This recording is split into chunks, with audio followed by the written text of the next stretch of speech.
Bueno, ahí estamos iniciando este encuentro. Le voy a dar la palabra a Enrique Raffini y a Javier Miranda, quienes van a estar coordinando esta instancia de este ciclo de conversaciones, historia, públicos, medios y tecnologías, que esperamos continuar el año siguiente con la presencia de colegas de otras universidades.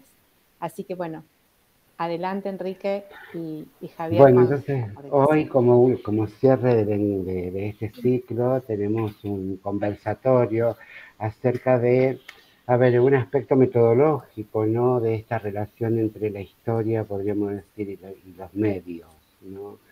Por ahí esta relación inevitable con la historia y por eso lo tenemos ahí a Camilo para pensar un poco y pensar un poco también respecto a la historia oral específicamente. Y acá también Daniel puede darnos una mirada interesante a partir de los trabajos que tienen en la universidad. Y por otra parte también esta cuestión de pensar nuevas narrativas a partir de la construcción, podríamos decir, de la comparación de nuevos medios o de nuevas mediatizaciones.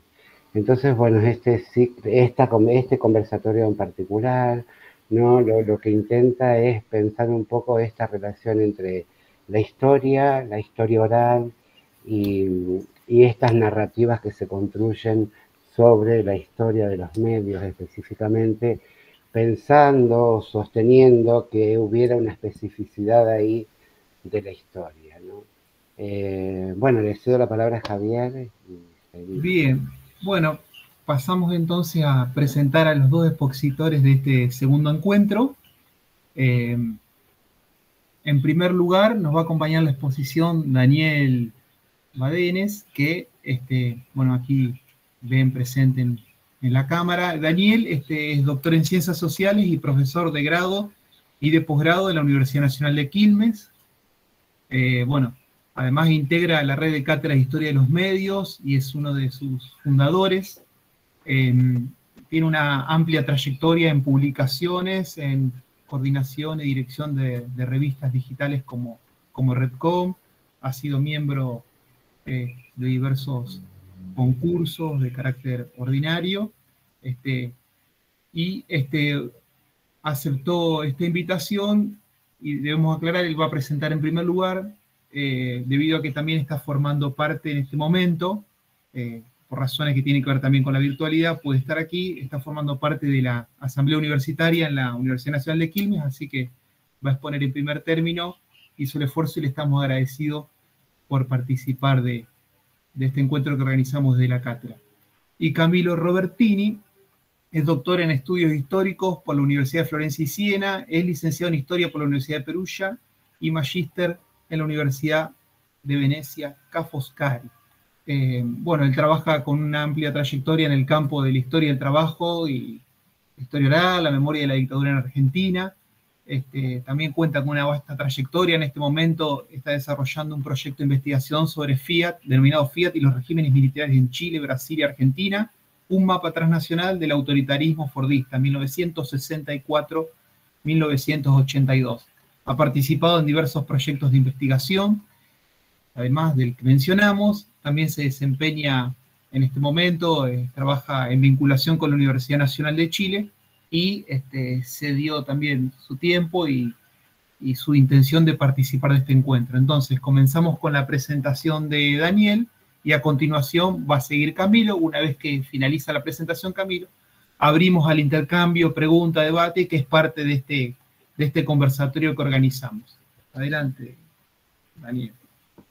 Bueno, en principio el agradecido soy yo, salvo por la corrida después cuando termine de hablar van a ver que cambio de dispositivo, pero voy a tratar de quedarme lo más posible, pero eso, digo, tengo una circunstancia institucional que no podía eludir, pero más allá de eso, el agradecido soy yo porque me encantan estas instancias de intercambio. La verdad que, bueno, ahí Javier me presentaba en relación a la red de cátedras, que en realidad es un espacio de articulación, de encuentro que tenemos desde, ya no sabría decir bien qué año, creo que fue el 2014, el primer encuentro de cátedras de historia de los medios que hicimos acá, en donde estoy en este momento, en la Universidad de Quilmes.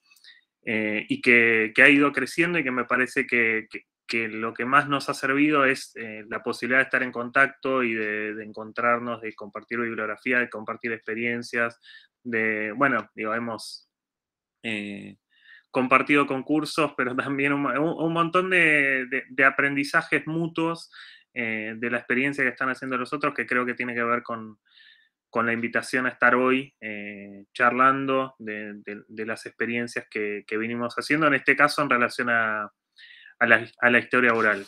Yo simplemente voy a contar un poquito lo que creo que es el motivo de la razón por la cual me invitaron a este encuentro, que tiene que ver con pensar un poco la relación entre la historia de los medios y la historia oral, relación que también se podría pensar a la inversa, ¿no? Digo, ¿cuál es la relación entre la historia oral y la historia de los medios? Porque en buena medida el desarrollo de la historia con fuentes orales como una corriente que renovó mucho en el campo de la historia, tiene que ver con entre uno de sus factores que la impulsó, tiene que ver con la aparición y con la expansión de una tecnología que es la grabadora. Digo, que a veces en nuestras clases de historia de los medios es una de las tecnologías de las que hablamos y que, entre otros impactos, tuvo un impacto muy concreto en el ámbito de la historia, de la etnografía, del periodismo, de incorporar un tipo de producción que incorpora las fuentes orales de un modo decidido y que discute el canon de ciertas fuentes como las únicas válidas de la historia.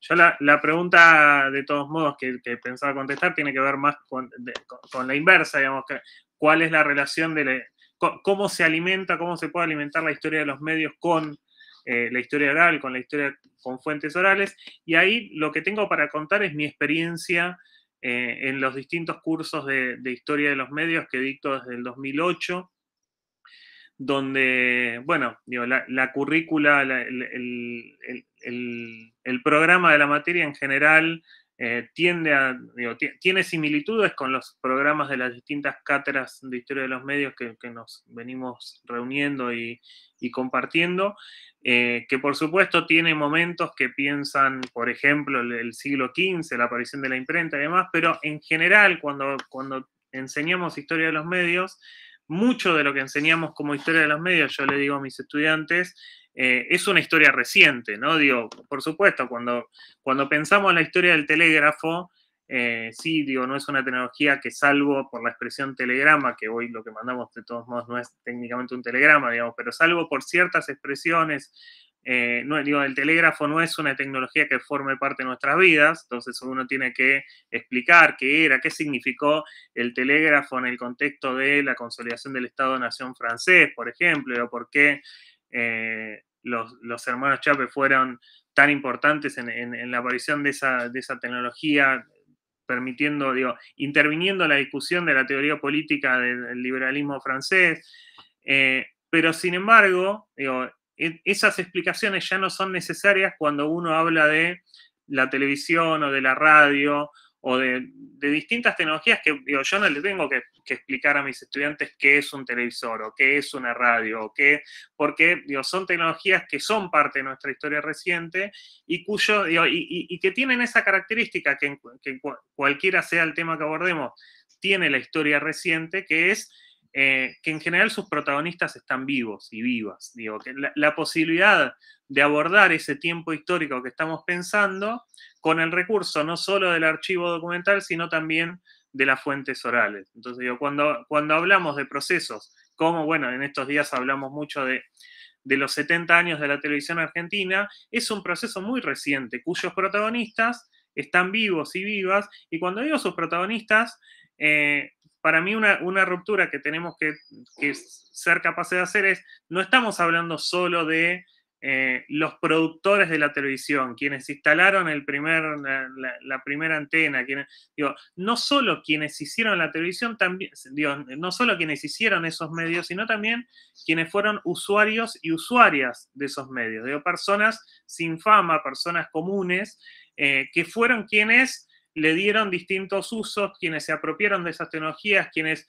fueron tejiendo distintas prácticas que hicieron que esas tecnologías y que esos medios sean los que son. Desde esa premisa es que yo desde hace 13 años que doy este curso, siempre encaramos, en el momento que entramos en eso que yo llamo las unidades de historia reciente de los medios, un abordaje de los temas que implican una investigación, un proceso de investigación en el aula me refiero a que involucra al curso de Historia de los Medios, es en el aula y es también fuera del aula, tiene mucho trabajo fuera del aula, que implica que los y las estudiantes del curso trabajan, encaran un proceso de investigación que tiene distintas etapas, que parte de la indagación de lo que podríamos llamar una historia de vida temática o focalizada, digo, que a partir de la realización de una entrevista, de lo que el trabajo está muy influido indudablemente por los aprendizajes. Yo creo que tiene que ver con que cuando empecé a dar historia de los medios venía de formarme hace poco con Sandro Portelli, y también tiene mucho que ver tiene un gran parentesco con el trabajo de sistematización de los sistemas culturales que hizo Jorge González en México en su momento, que para reconstruir en la trama de todo el territorio mexicano los distintos dispositivos culturales que hubo históricamente, abordó mucho lo que él llama biografías tecnológicas, que son estas historias de vida focalizadas en ciertos aspectos como lo son el acceso, la participación, el uso, la apropiación de distintas tecnologías mediáticas. Entonces, básicamente lo que nosotros hacemos es un trabajo que tiene 4 o 5 etapas, algunas individuales entre comillas, otras colectivas. Hay un primer momento en el cual las y los estudiantes encaran la realización. Bueno, hay un primer momento en el cual discutimos qué es trabajar con la historia oral, y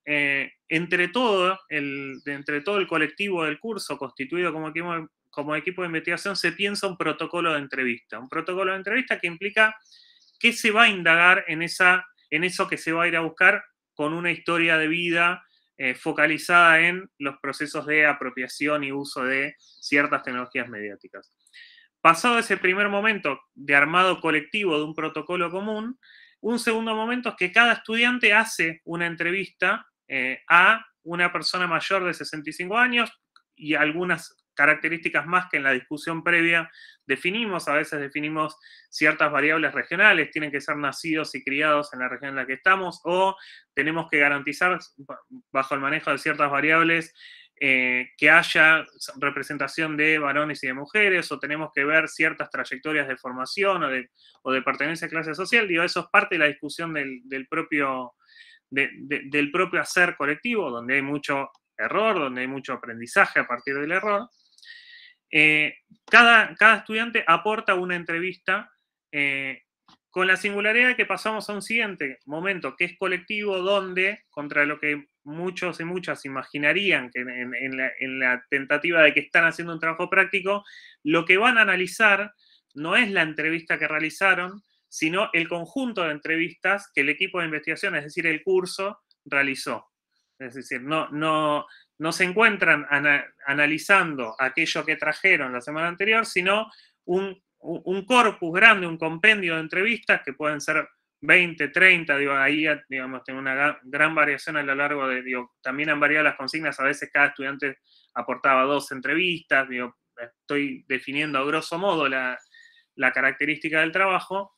Lo que se encara en una tercera etapa es un análisis colectivo de todo ese gran material que trae un conjunto de entrevistas realizadas sobre un protocolo común, es decir, que tiene zonas de indagación común, sobre un grupo de sujetos con trayectorias bastante similares, que pertenecen a una o a 2 generaciones que tuvieron vínculos con los medios que no son los de quienes están investigando, que en general son estudiantes de 20, de 30 años. Ahí ese es un proceso riquísimo también en términos de diálogo respecto de qué implicó la experiencia de hacer las entrevistas y demás. Ahí podríamos hablar muchísimas anécdotas, pero de lo que implica esa práctica pedagógica también en el reencuentro con cuando quienes entrevistan son familiares, el descubrir trayectorias de personas que siempre estuvieron ahí, sin embargo uno no conocía cierta militancia, cierto trabajo, cierta historia que el diálogo que la propuesta de cátedra propuso habilita. Pero lo que entramos es en un proceso de ver, bueno, recurrencias, diferencias, formas, digo, ¿qué podemos empezar a, en la relectura una y otra vez de esos relatos, de esos testimonios, pensar de el proceso de apropiación y de uso de los medios de una historia que ya no es la que nos contaba la bibliografía, que esto es una conversación que tenemos habitualmente. Mucha de la bibliografía que tenemos todavía disponible para dictar cursos de historia de los medios es una bibliografía con una impronta fuertemente europea o norteamericana y que nos habla muy poco de las historias locales. Y que si nos habla de las historias locales, nos habla de historias porteñas, ¿no? Y entonces, ese poder acercarnos más a nuestro territorio es otra posibilidad que brindan esos testimonios. Donde aparece todo lo que, no quiero entrar en detalle, pero todo lo que ustedes se pueden imaginar, acá, por ejemplo, en la experiencia del conurbano bonaerense, el descubrir la diferencia entre el cine de barrio y el cine de la ciudad, digamos, la coexistencia de dos prácticas de visionado de cine que son simultáneas, que una es ir a la calle Corrientes y otra asistir al cine de barrio, con distintos usos, con distintas características, con distintos días, precios. También la sorpresa, la sorpresa epistemológica de encontrarse, yo cuento ahí muchas veces, y cuento en el libro que sacamos una anécdota que es las situaciones en las cuales a la vuelta de las entrevistas, a veces pasa que un estudiante viene y dice, bueno, la entrevista, porque a veces en el armado del protocolo de entrevista hay un acuerdo muy fuerte que es, o suele haber un acuerdo muy fuerte que es, para no condicionar las respuestas de los entrevistados, no vayamos a preguntarle por ciertos medios, ¿no?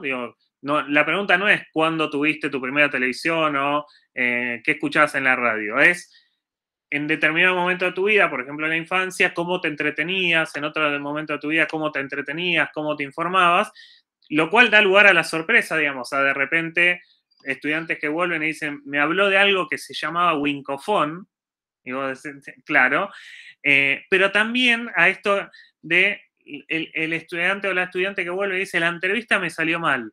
¿Por qué? Porque no me habló de ningún medio.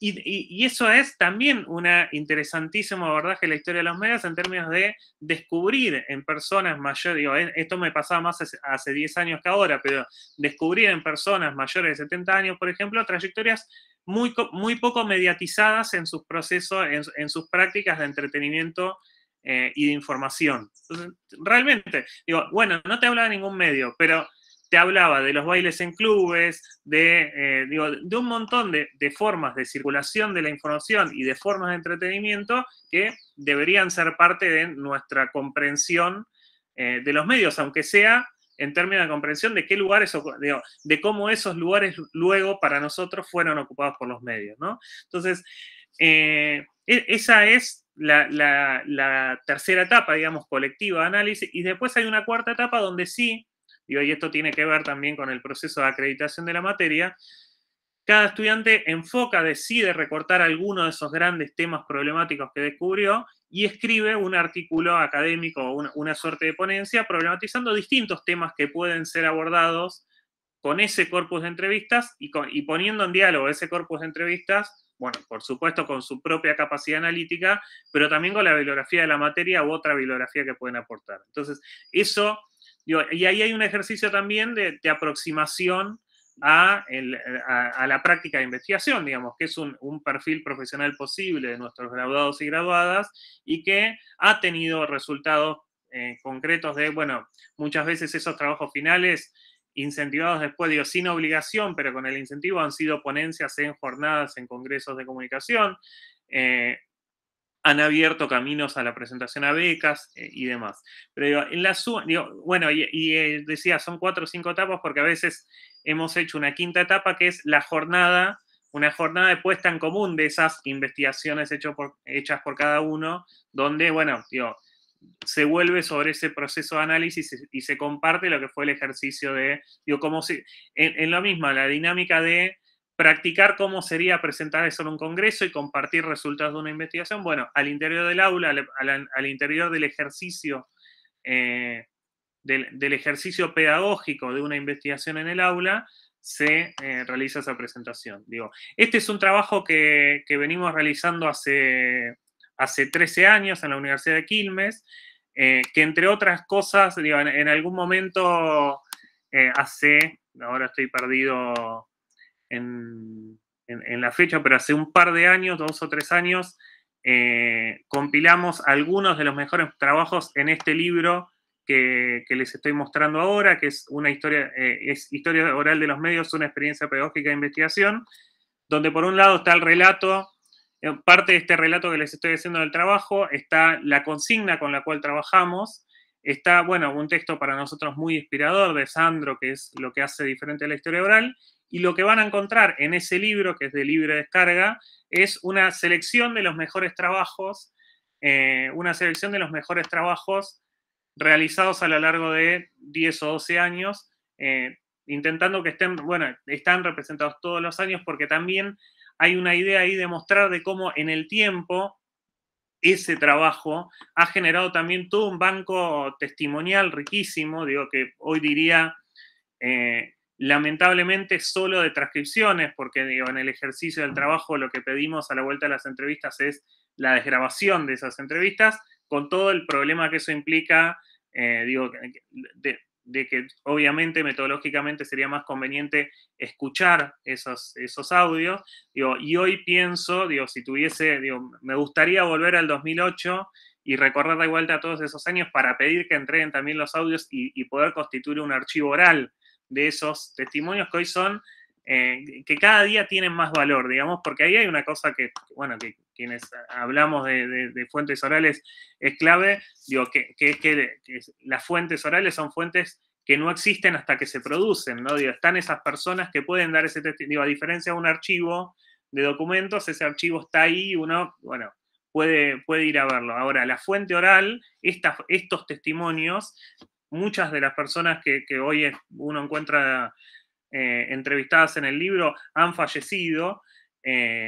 Bueno, su testimonio está ahí porque un estudiante o una estudiante fue y produjo esa historia de vida temática focalizada, ese ejercicio de biografía tecnológica. Digo. Entonces, digo, ese gran banco testimonial que se generó, además tiene como, bueno, todas las características que podemos imaginar, digamos, lo que, digo, la historia oral por lo general es un gran aporte a la historia de las clases no hegemónicas, digo, en general esos testimonios son testimonios de trabajadores y trabajadoras de las clases obreras del conurbano, digo, estoy en una universidad del conurbano bonaerense, al cual entre el 70 y el 80% de sus estudiantes son la primera generación de su familia que va a la universidad, con lo cual, si el ejercicio más común es entrevistar a un familiar, eso solo provoca un proceso de una presencia de una clase popular de la zona industrial, de la ex zona industrial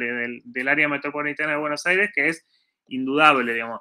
Y de hecho eso, digo, me acuerdo hace 10 años cuando analizábamos las entrevistas, ahora ya no pasa tanto, pero cuando en el 2010, por ejemplo, encontrábamos entrevistas a mayores de 70 años, se veía muy claro, digo, según la fecha de nacimiento, bueno, sí, eso, la fecha de nacimiento, la edad de los entrevistados, uno podía ver en cierto sector de esas trayectorias muy claramente algo que estudiaban en los cursos de historia argentina, que eran las migraciones del campo a la ciudad en los años 30, por ejemplo, y 40. Digo, en general, cuando no poníamos la regla de que haya nacido, en general la regla es que se haya criado en esta zona y vivido en esta zona. Entonces, lo que descubrían es que los nacidos en los años 20 y en los años 30 eran de Misiones, de Formosa, y se habían instalado a los 10, 15 años en la ciudad de Buenos Aires o en Quilmes o en Berazategui.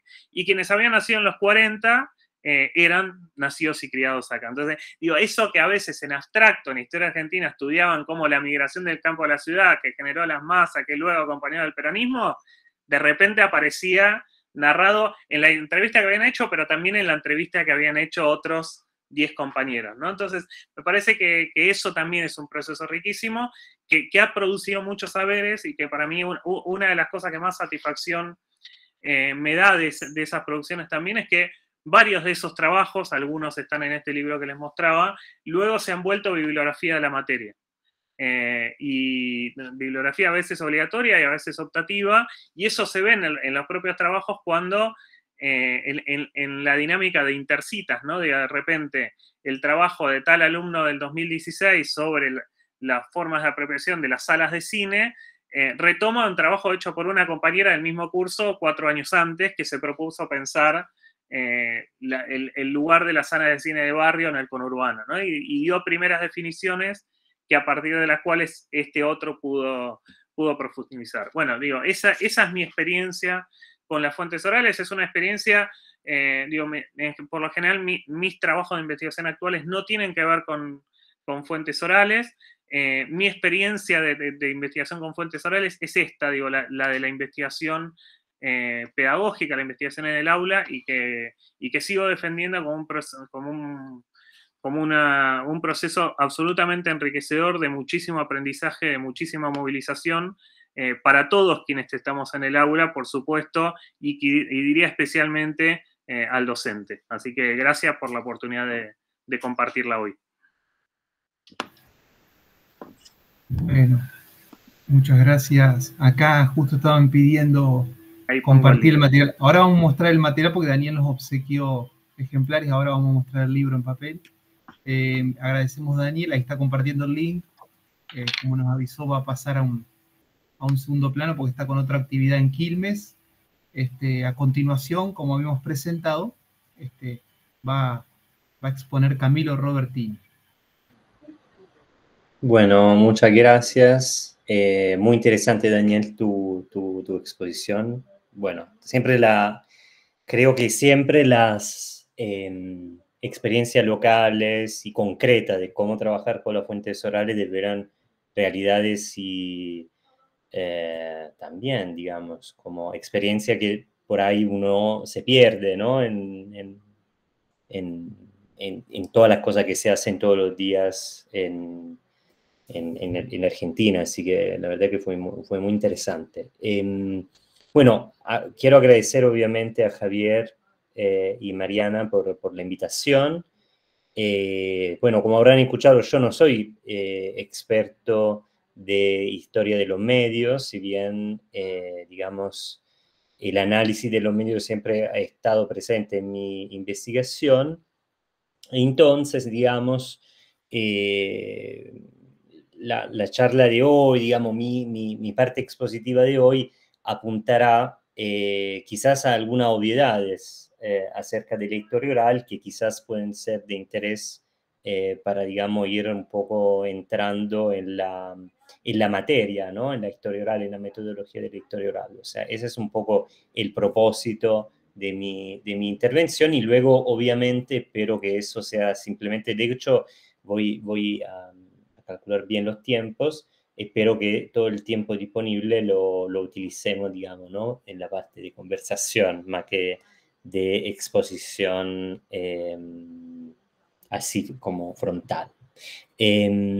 O sea, empezaría desde el principio, ¿no? O sea, cuando hablamos de historia oral, muchas veces pensamos en la memoria de sectores populares, como decía Dani bien antes, en la historia de las clases subalternas, ¿no? Mutuando un poco una categoría gramsciana que siempre nos viene bien.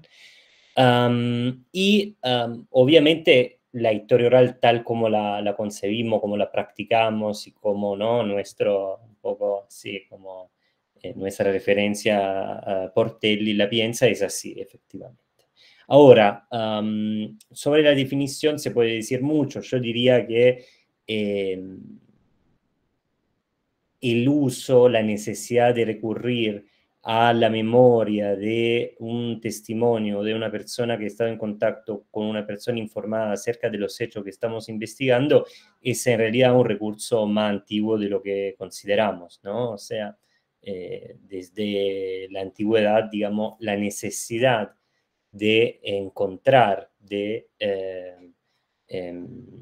reconstruir hechos a partir de los testimonios fue una necesidad muy evidente. Yo diría que al revés, es algo que hemos perdido un poco como las tradiciones orales. Ahí muchas veces historia oral coincide con tradición oral, no es lo mismo, pero digamos, es algo que se ha ido perdiendo a raíz de la escolarización de masas y sobre todo de la transferencia por vía, digamos, de tecnología como la escritura, como la máquina de escribir y los libros impresos. Se ha ido perdiendo la práctica de transferir conocimiento a partir de la oralidad. Ahora, viniendo un poco a una cuestión central, creo, no solamente para quienes hacemos, digamos, nos gusta profundizar la temática de la historia oral, de la historiografía, que indudablemente son temáticas de interés, pero yo pienso que siempre es un interés muy interno, ¿no? Muy de la parroquia de los historiadores, a los cuales nos gusta quisiera acerca de cuestiones epistemológicas, etc. Sin embargo, yo creo que la discusión acerca de el estatus de las fuentes orales no tiene que ver solamente con cuestiones de tipo teórico, heurístico, ¿no? Es decir, muy pragmáticamente nos podríamos preguntar, pero ¿en qué y de qué forma las fuentes orales aportan algo distinto, algo original o algo quizá más hondo, más interesante a nuestra investigación, ¿no? Y en ese sentido yo, bueno, el mismo Portelli en una entrevista hace poco decía que desde la época en la cual la historia oral tuvo que luchar cada centímetro, cada milímetro para afirmar su propia legitimidad en el marco de la academia, pasamos a una época en la cual la historia oral, digamos, a un abuso, ¿no? Por así decirlo, de la historia oral. Es decir, hoy en día cualquier estudiante de grado y de posgrado que escriba una tesis seguramente recibirá como comentario en el tribunal de tesis o en alguna instancia anterior que quizás sería interesante, obviamente si no estudia historia antigua, aportar alguna información a partir de testimonios orales, ¿no? Entonces, a partir de los 90 y ahora, hoy en día diría estamos en un momento de gran auge de la historia oral. Pero, decía, yo recuperaría esa noción de historia oral a la Portelli como más laica, en el sentido de que al fin y al cabo nuestro interés no es solamente de realizar entrevistas y de utilizarla luego, ¿no?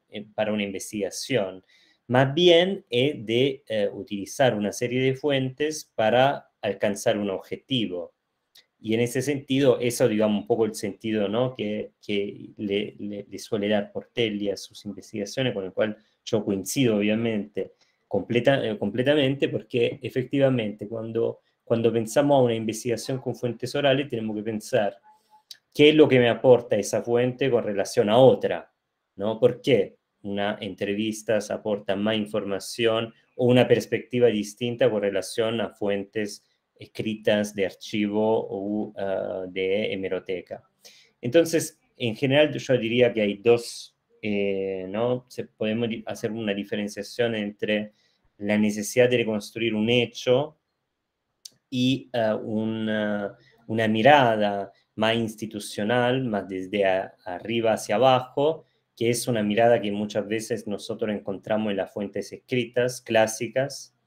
Obviamente hay que decir también que un autor como Carlo Ginzburg, utilizando fuentes escritas y fuentes de archivo, logra hacer hablar la fuente, ¿no? Y hacer hablar esa víctima que él investiga en sus libros acerca de la Edad Moderna. Pero, y digamos, eso sería un poco lo que hace una fuente tradicional, diría. En cambio, la fuente oral, y esa creo que sería la perspectiva más interesante, ¿no? Cuando nos acercamos a un estudio que sea sobre los medios, que sea sobre la memoria obrera de la dictadura, etcétera, es que la perspectiva que aporta la fuente oral a nuestra investigación es peculiar y hace que fundamentalmente sea muy difícil, digamos, utilizar otra fuente para llegar al mismo objetivo. Es decir, si nosotros queremos reconstruir el imaginario popular o la audiencia popular de un cine de barrio de la década del 60, ¿no? Un ejemplo, yo no trabajo sobre eso, pero digamos un ejemplo, será muy difícil encontrar en la prensa y en la documentación oficial informaciones acerca de qué forma la gente corriente, utilizando esta categoría, dándola por buena, miraba y era parte de un público y de qué forma esa audiencia aportaba a su digamos, descanso semanal, etc. Digamos, todas esas informaciones no las vamos a encontrar, al menos que ustedes me dirán, no, hay un archivo peculiar en el cual sí podemos encontrar esa información, pero diría, en general son informaciones que muy raramente se encuentran en fuentes oficiales, que en general están más preocupadas por otros hechos, ¿no? Por eso también entendemos el peso de la historia política y el abordaje de la historia política a partir de fuentes que siempre consideran la centralidad, por ejemplo, de las organizaciones, de los partidos políticos, de los movimientos sociales. Pero más allá de las organizaciones de los movimientos sociales, de los grandes hechos de la historia, los grandes y medianos hechos, digamos, de la historia, todo aquel elemento subjetivo, individual, yo diría mitológico también, ¿no? Todos esos elementos que forman parte de la mentalidad, de la subjetividad de los individuos, serán difíciles de encontrar en otras fuentes. Entonces es ahí donde, digamos, se expresa la centralidad y la necesidad, diría también, de utilizar las fuentes orales, ¿no? Es decir, si nosotros queremos analizar de qué forma la gente común de la década del 60 se acercaba a los cines de barrio y a los teatros populares, bueno, muy probablemente, al menos de que tengamos las memorias del dueña del cine o del teatro, lo más fácil será escuchar la voz digamos, de la persona que se desplazaba hacia estas instalaciones. Ahora, ahí obviamente se abre una cuestión metodológica muy grande, ¿no? Es decir, en la ocasión, digamos, en el escenario mejor, en el cual nosotros, digamos, hemos alcanzado estas personas, estos sujetos a entrevistar y no hayan respondido justamente acerca de la temática que nosotros estamos analizando, obviamente ahí se abre una cuestión fundamental que es de qué forma elaborar y procesar esta información. Se puede considerar de por sí,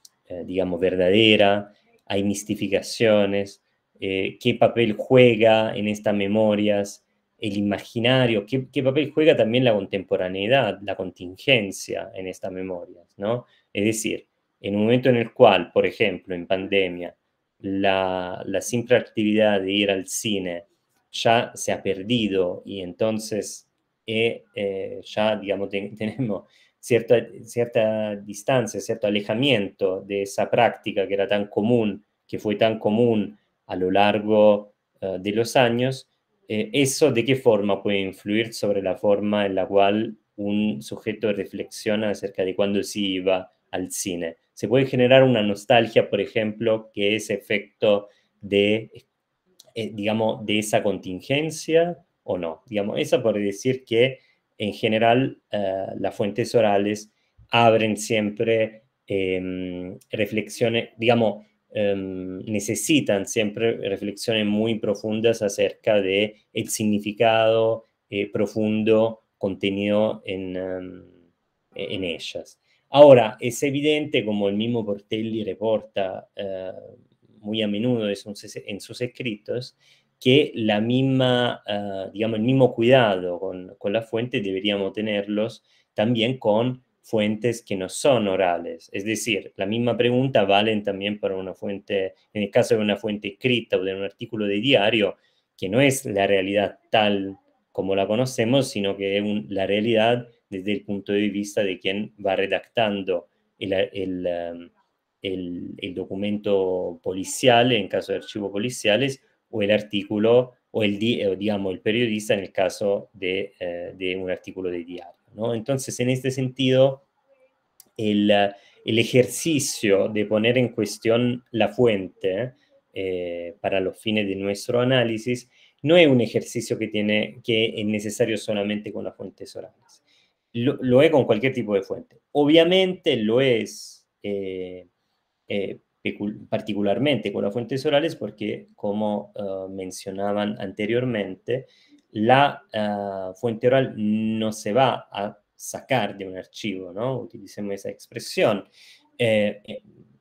al menos de que estemos hablando de archivos de historia oral, que cada vez hay más, tanto en Argentina como en la región, sino que la fuente oral en general es el resultado de una construcción dialógica entre entrevistado e entrevistador, y entonces los contenidos mismos de las entrevistas no son parte de un proceso de extracción, por así decirlo, ¿no? No se va a sacar una información preexistente digamos, en la cabeza de nuestro entrevistado. Más bien, lo que se hace es ir construyendo un relato homogéneo o lo más posible homogéneo acerca de la experiencia del sujeto para que a raíz de eso aparezcan los elementos que nosotros buscamos, es decir, la subjetividad, el imaginario y sobre todo en el caso de investigaciones peculiares, puntuales, en la cual sea imposible reconstruir hechos concretos a través de fuentes escritas, bueno, ahí entonces también la entrevista de historia oral tiene un papel fundamental porque para conocer el día en el cual se dio tal huelga, muchas veces es más fácil recorrer a la memoria de nuestros entrevistados, que claramente, como cada fuente, hay que comparar, ¿no? Hay que entrecruzar con otras fuentes. Entonces, en general, diría que esos son los aspectos, ¿no? Si ustedes me preguntaran, pero ¿por qué? ¿Cuál es el sentido de ¿no? hacer esa inversión en tiempo, también en ponerse en juego, ¿no? Porque una entrevista no es simplemente el hecho de desplazarse de un lugar de nuestra casa a la casa del entrevistado, digamos, en época no pandémica, o ahora a través de Zoom o de Skype. No simplemente es esto, ¿no? Realizar una entrevista. Realizar una entrevista quiere decir también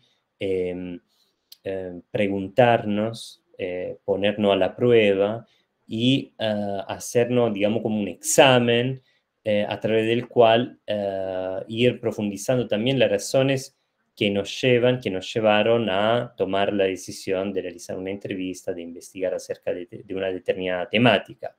Entonces, yo creo que esto es una de las grandes cuestiones que se plantean cuando nosotros trabajamos con la historia oral, ¿no? O sea, ¿por qué trabajar con las fuentes orales? ¿Es posible que una fuente no oral brinde la misma información? Entonces, a raíz de eso, y coincido en ese sentido con lo que dicen algunos autores como Portelli, trabajar con las fuentes orales no significa simplemente agregar una fuente más digamos, al conjunto de fuentes que nosotros ya tenemos disponibles, sino digamos, adaptar y adoptar una perspectiva muchas veces desde abajo, a través de la cual observar fenómenos imaginarios, elementos que desde el punto de vista de otras fuentes sería más difícil encontrar, ¿no? Entonces, esa diría que es uno de los elementos centrales que justifica esa inversión en tiempo, en emotividad, en energías, que es realizar una entrevista, que no es simplemente poner una grabadora al centro de la mesa y dejar que el entrevistado hable, ¿no? Con esa idea también que muchas veces se ha visto, sobre todo los estudiantes, lo que comienzan con las fuentes orales, con esa idea de no intervenir mucho en la entrevista para respetar una supuesta neutralidad del entrevistador, todo lo contrario, ¿no? Es justamente la parcialidad del entrevistador, del entrevistado, del contexto en el cual realizamos la entrevista, del año, del día, de una serie de variantes que hacen que cada entrevista sea algo único, ¿no? Y que entonces pueda ser necesario no solamente volver a entrevistar a la misma persona, sino también, digamos, utilizar entrevistas también hechas por otros investigadores, ya que la misma persona, ¿no? En ese cruce de miradas del cual habla Portelli, digamos, darán resultados distintos, ¿no? Entonces, en ese sentido, yo creo que eso es uno de los grandes elementos de riqueza del historia oral, o sea, su posibilidad de ser inacabable, ¿no? Un archivo, por grande que sea, se puede investigar del primer papel hasta el último, aunque nos lleve años de trabajo, pero entrevistar, por ejemplo, una comunidad de vecinos acerca de una temática puede ser una actividad performativa sin fin. De hecho, ¿no? el último libro de Portelli acerca de la ciudad de Terni, que es un poco el caso de estudio que él toma y sobre el cual trabaja desde los 70 en adelante, es un libro que reúne entrevistas que se realizaron entre el año 70 y el año 2018, ¿no? Entonces ahí también,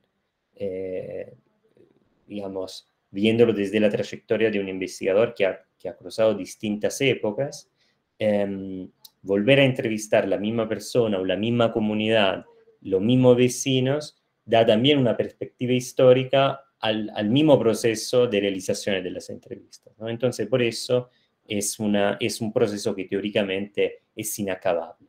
Obviamente, somos nosotros aquellos que tenemos que poner un límite que muchas veces está marcado por necesidades académicas concretas, enviar un paper, cerrar la tesis y así. Pero si sacamos, digamos, la necesidad, yo creo que uno de los elementos muy, muy interesantes de la fuente orale está en esa propia característica, en esa potencial falta de fin que tiene el proceso de realización, ¿no? de las entrevistas. Yo creo que esto es lo que quería contarles un poco para darle un cuadro general de qué forma las fuentes orales pueden aportar más a una investigación. No soy no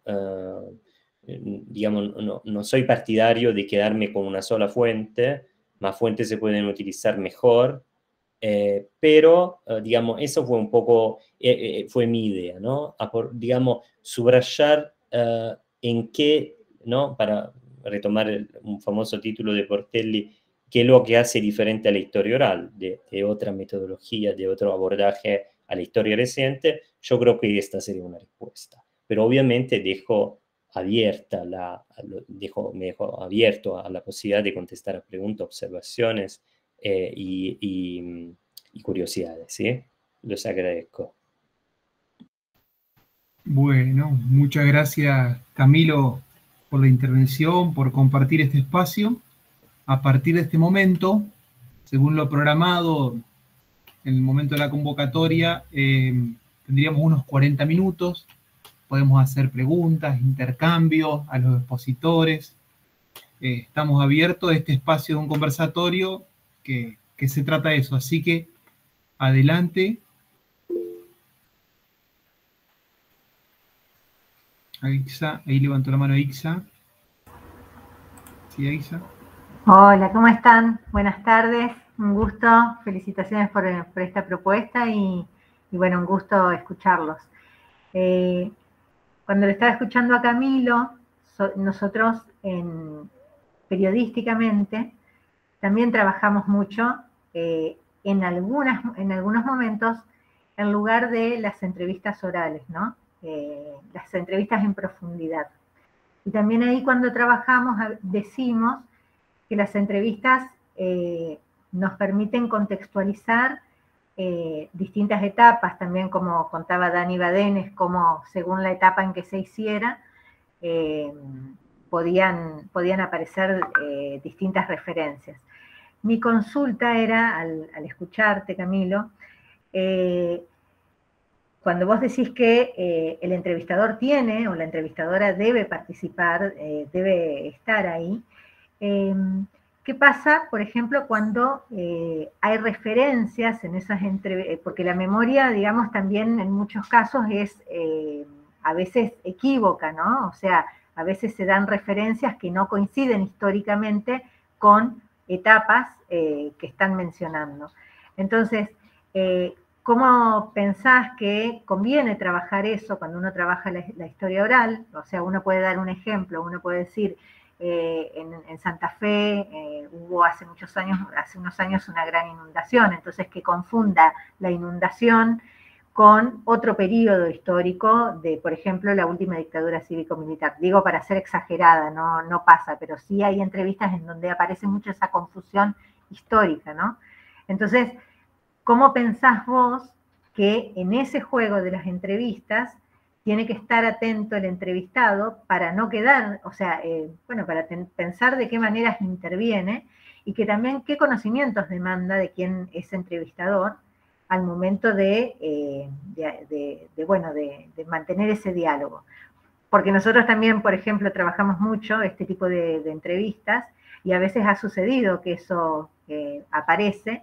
Entonces, bueno, me gustaría escucharte como tu mirada, tu perspectiva. Bueno, muchas gracias por la pregunta. Voy contesto ya esta. Bueno, la verdad que es la pregunta del millón, en el sentido que es una cuestión central, ¿no? Para aquellos que trabajamos con entrevistas, etc.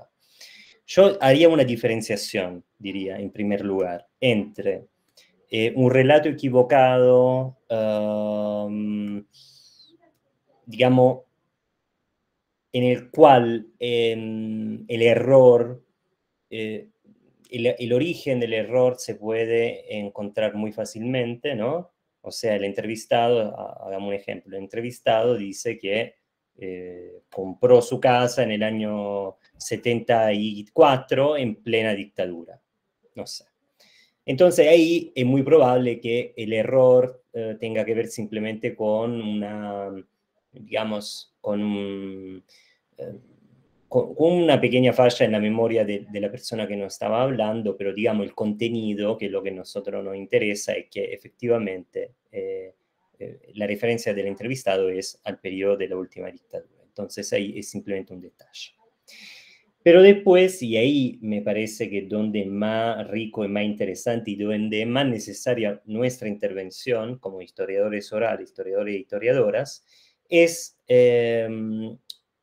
un relato equivocado en el cual, por ejemplo, el entrevistado recuerde que la fábrica en la cual trabajaba, como toda la fábrica de la zona de Quilmes, cerró en el año 85 o en el año 89 en plena dictadura o por culpa, no, ahí. Bueno, entonces ahí se pueden hacer distintas formas de intervenciones, ¿no? Evidentemente, digo, yo creo, desde mi perspectiva, no es necesario intervenir en el momento en el cual se escucha el error y, digamos, interrumpir la entrevista para decir, no, mire, me parece que eso fue en democracia.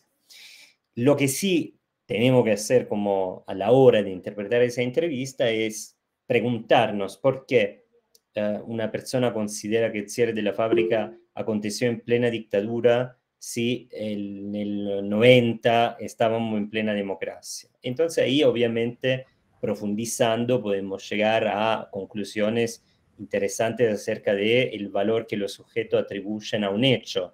El hecho de que, por ejemplo, un falso recuerdo puede desvelar elementos como el deseo, como la atribución de significados a hechos puntuales que se ubican en otras partes para formar una narración coherente con lo que nuestro entrevistado nos quiere decir, y así. El ejemplo clásico es el artículo de Portelli sobre la muerte de Trastulli en Terni, en el cual la muerte del obrero se atribuye a un hecho, a una manifestación en contra de la OTAN, y no fue en el marco de esa manifestación la muerte, pero la atribución de significado por parte de esa comunidad, por esos compañeros, es tal que, encontrando ese cortocircuito, digamos, en la narración del sujeto, nosotros, digamos, tenemos la herramienta para decir, bueno, es un error, pero esa falsa memoria, digamos, ese recuerdo equivocado, es una atribución de significado a un hecho del pasado, que es lo que hacemos, ¿no? O sea, ninguna narración es simplemente yo te voy a contar la historia desde el Génesis hasta ahora. Es mi interpretación de mi historia o de nuestra historia, de nuestro vecindario y así. Entonces, en este sentido, creo que eso sería sería una respuesta. Y hay dos momentos de interpretación de la entrevista, ¿no? El momento en el cual la estamos realizando, en el cual no me parece muy apropiado intervenir para decir, no, mire, obviamente sí, se le puede preguntar mejor para entender si es simplemente un equívoco o es algo más profundo. Y en segundo lugar, obviamente, el segundo momento es cuando nosotros volvemos a escuchar la entrevista, hacemos la de grabación y pensamos en qué parte de nuestro texto, ¿no? La otra paradoja es que nosotros trabajamos con oralidad, pero en realidad trabajamos con textos, porque bueno, es así. Entonces, en aquel segundo momento es donde se articula una interpretación, ¿no? Donde el historiador, la historiadora, tenemos que tomar como una decisión. Obviamente no es científico, no es objetivo, pero por eso. Ahí es el momento en el cual hay que intervenir, ¿no? Yo diría eso. Henry, adelante, Henry. No, bueno, a mí me parece con la pregunta de Ais en relación a esto de que, bueno, que se entrecruza ahí con la cuestión de, a ver, esta pieza comunicacional, ¿no?, constitutiva del discurso periodístico, que por ahí tiene otras características, ¿no?, que las narraciones que o de hechos históricos o acontecimientos históricos que se vuelven narración como registro histórico de análisis.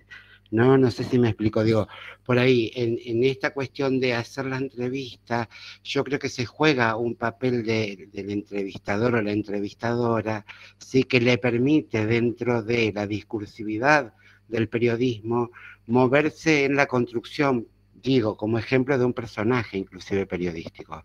En cambio, me parece que utilizada la historia oral como un recurso metodológico, ¿no?, que permita dar cuenta de ciertos acontecimientos, ciertos periodos históricos y su relación, en nuestro caso, con los medios de comunicación o las mediaciones tecnológicas, suponen, me parece, otras cuestiones en donde la intervención del entrevistador o la entrevistadora va a ser distinta a la que vos construyas con, qué sé yo, el vicegobernador, ¿entendés? Digo, que tiene que ver también con lo que le permite justamente esto del género discursivo, ¿no?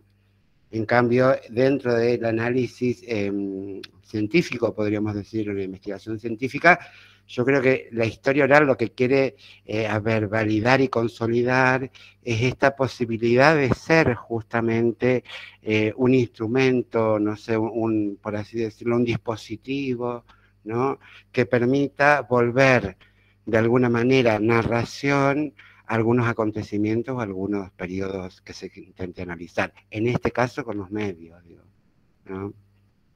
Digo, también pensando, no sé, así como vos nombrás mucho a Portelli, a mí me gusta mucho Dora Schwartzstein, y bueno, y me parece que en ese punto a mí me hacía personal mucho, digo, allá en los 90 cuando la conocí, y bueno, que también aparecía como algo nuevo y ligado a ver más a los estudios culturales y a estos estudios de, lo que nosotros llamamos estudios, estudios culturales, o estudios británicos, estudios ingleses, Y qué bueno también dentro de este campo, este grupo de intelectuales, había un intento también de darle a la historia oral, como decía Portela, esta especificidad de, bueno, por qué la historia oral es diferente a otro modo de analizar la historia o de construir esta narración histórica, ¿no? Así que bueno, no, eso, digo, y también me quedé pensando que es interesante para discutir, en este libro, no sé si lo conocen, de Rancière, La noche de los proletarios, en donde él trabaja ahí también la cuestión de, a ver, cómo se narra la vida de los proletarios a finales del siglo XIX, a través de poesía y a través de textos literarios, ¿no? Que también es un modo de reconstruir ciertas narraciones, digo, por gente que no está viva, claro, ¿no? Entonces, bueno, nada. Gracias Enrique también por la intervención. Mariana, ahí levantó la mano para participar. Bueno, siguiendo un poco con la línea de pensamiento esta que se plantea, un poco pensar que cuando realizamos este tipo de entrevistas, como decía Enrique, con una finalidad, digamos, justamente de análisis, digamos, histórico, vinculado a ciertas narrativas y en nuestro caso a, tecnologías y medios, en verdad cuando acudimos a esto, no lo hacemos con la intención de encontrar allí certezas con relación a fechas, por ejemplo, que por ahí a lo mejor puesto esto en un registro más periodístico, requiere ese tipo de objetivos, ¿no? Sino que en verdad nos interesa más cómo se recuerda y sobre todo, bueno, en el caso nuestro, es de qué manera se recuerda, digamos, el medio, la tecnología, el dispositivo, el aparato, de qué manera inscripto en qué tipo de relaciones, en qué momento de la vida, a través de qué referencias a, vínculos cercanos, familiares, amistades, situaciones que digamos, que desbordan, digamos, a los medios y que, bueno, como también Camilo, digamos, hoy lo planteaba y Daniel, tienen que ver con las formas de esparcimiento, uso del tiempo libre, con sociabilidades. Entonces, bueno, un poco el objetivo estaría puesto no tanto en el qué recuerda, sino en, cómo y en relación con qué otras prácticas, ¿no? Y bueno, como que ahí digo, digamos, no es que se vuelve irrelevante saber, bueno, cuándo, si están haciendo referencia, esto a nosotros nos ha pasado en nuestras investigaciones, que el ejemplo típico es con la televisión a color, ¿no? Que se asegura haber visto el Mundial del Fútbol del 78 en color, y en realidad, bueno, se transmitió en color para el exterior y en Argentina todavía teníamos blanco y negro, y esto después se va a dar en el 80, 81. Entonces, la intención no está en encontrar esa corroboración, digamos, y el fin de la historia oral no tiene que ver con corroborar hechos, sino en todo caso, abrir unas ciertas ventanas de observación, podríamos decir, como le gusta a un profe de metodología nuestro, Ernesto Mecchia, plantear, y bueno, ciertas ventanas de observación que justamente nos permiten pensar esos modos de ver televisión, esos modos de ver, de ir al cine, inscriptos en el marco de otras prácticas, digamos, prácticas sociales, culturales, de la vida cotidiana, del uso del tiempo, el esparcimiento. Así que, bueno, creo que en ese sentido, por ahí, claro, cuando se lo toman en el registro periodístico, tienen como otras necesidades, y esto, digamos, obedece a ese registro también, ¿no? Y gracias, Había Mariana. Un comentario ahí de Celeste en el chat. De Cielo Ramírez, agradeciendo a Camilo, hizo un comentario más arriba también. Micheo está escribiendo ahora. Pueden tomar la palabra, de eso se trata el conversatorio, pueden intervenir con el micrófono. En el chat los leemos, pero sí, profesor. Ahí, Micheo, adelante. Permiso. Sí, lo redacté un poco para tener más en claro respecto de lo que estaba desarrollando Camilo, y también entiendo que un poco la profesora Perticará indicaba esta situación que plantea Portelli en la diferencia del estatus que se da entre el entrevistador y el entrevistado, ¿no? Y que cuando uno le propone a alguien hacer una entrevista, ya esa situación de entrevista genera toda una cuestión, toda una situación de tener que recordar, de tener que poner en juego la propia subjetividad. Y bueno, y ahí Portelli plantea que como es tan malo enviar a alguien que no sepa nada, como también enviar a alguien que sepa mucho y que pueda volver superfluas las respuestas del entrevistador o terminar en un cuestionario. Un poco hacer esa observación, digo, no sé si hay alguna técnica desde la práctica más concreta que permita facilitar esta conversación, como así también la posterior negociación que dice Portelli, que él envía las grabaciones al entrevistado, y allí, bueno, vuelve a poder clarificar un poco más respecto de lo que ha ido a investigar, ¿no? Y bueno, esa cuestión fundamental que me parece, ¿no? Que la gente común no le gusta ser estudiada. Entonces, ¿cómo generar una situación amena para que se pueda reconstruir de la mejor forma la historia o lo que uno está investigando? No sé si te puedo contestar.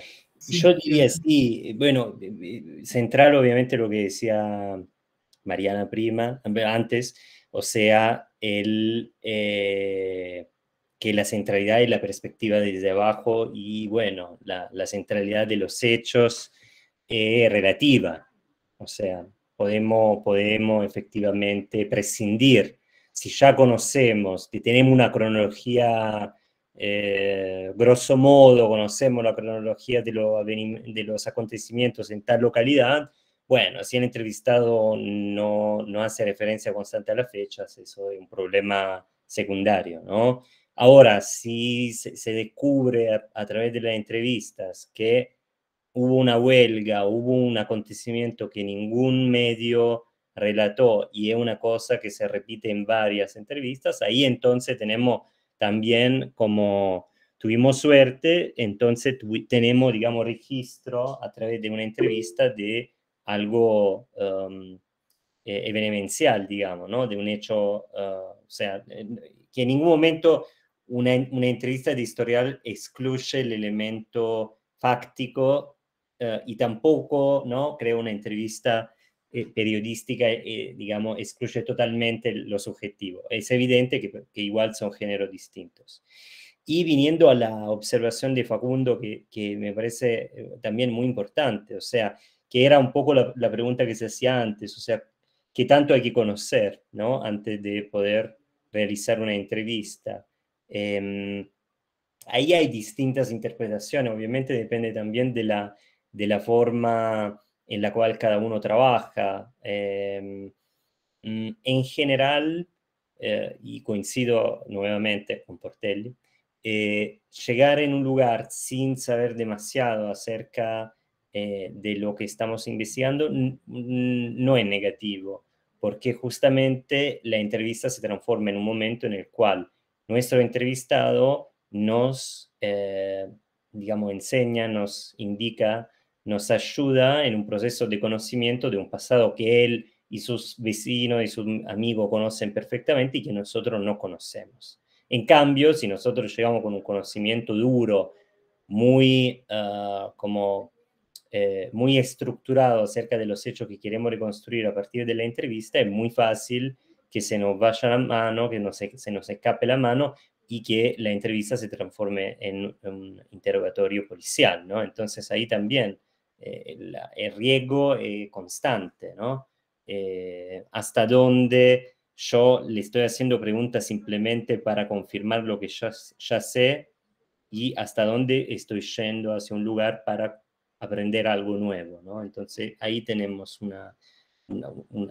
ahí tenemos una cuestión fundamental a considerar. Por otro lado, digamos, la cuestión de si la persona quiere ser entrevistada o no. Ahí también papel fundamental lo juega también nuestra capacidad de empatizar. Digamos, no sé si hay, ¿no? Se habla mucho de cómo hacer una entrevista, cómo no hacerla, pero, y cada entrevista yo creo es distinta, entonces es imposible pensar un patrón o un conjunto de prácticas que no aseguren una entrevista bien hecha. Eso lo excluiría de entrada.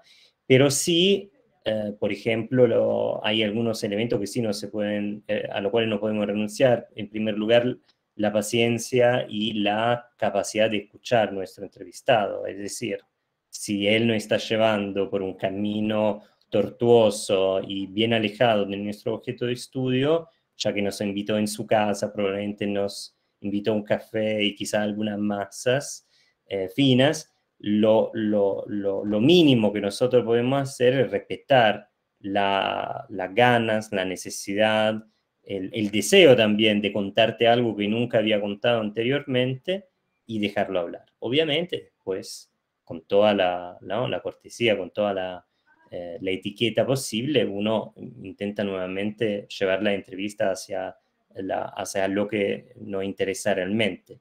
Pero no excluir tampoco que a partir de una entrevista inesperada aparezcan elementos y cuestiones y temáticas que nosotros no habíamos considerado completamente para nuestra investigación y de repente se abra, digamos, un mundo que nosotros ni siquiera conocíamos. Pero para eso hay que entrar en la casa, digamos, hagamos caso que estemos en una situación en la cual se puede ir a la casa de un vecino y hacer una entrevista así. Pero, digamos, estar abierto a la posibilidad de replantear nuestras hipótesis, digamos, también nuestro objeto de estudio, ¿no? Ir reformulando todo a raíz de que las entrevistas vayan poniendo en el foco otras cuestiones. Es un poco lo que, ¿no?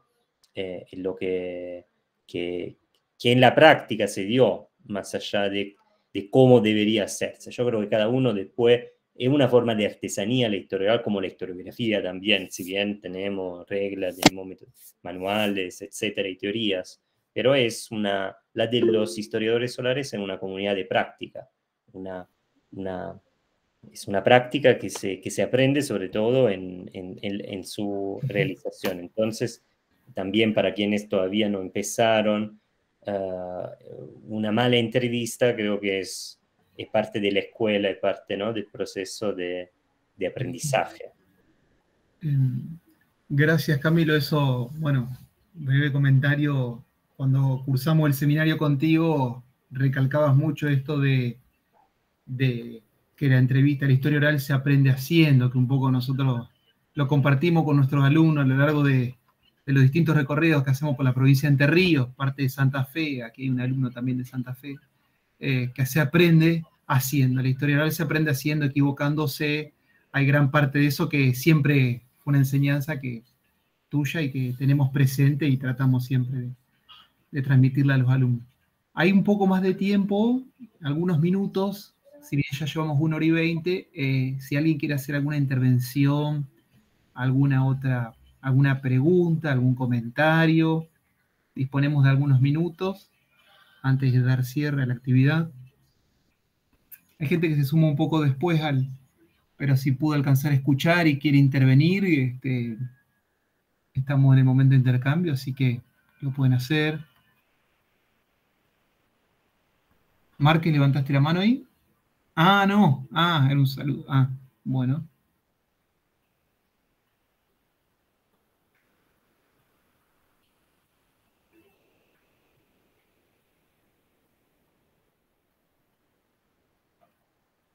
Bueno, no hay más entonces. Henry, ¿estás ahí?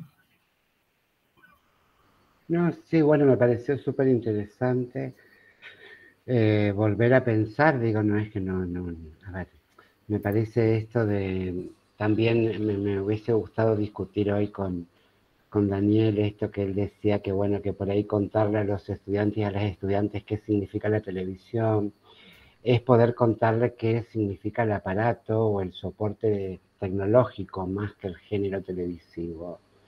que eso ya forma parte de la historia, que no es tan contemporáneo. Un pibe, una piba que nació en el año 2000 o en el 99, digo, y creció y tuvo 10 años en el 2019, en el 2009, digo, no tiene las prácticas de mirar televisión, pero ni a palo en relación a las que tuvimos nosotros u otras generaciones.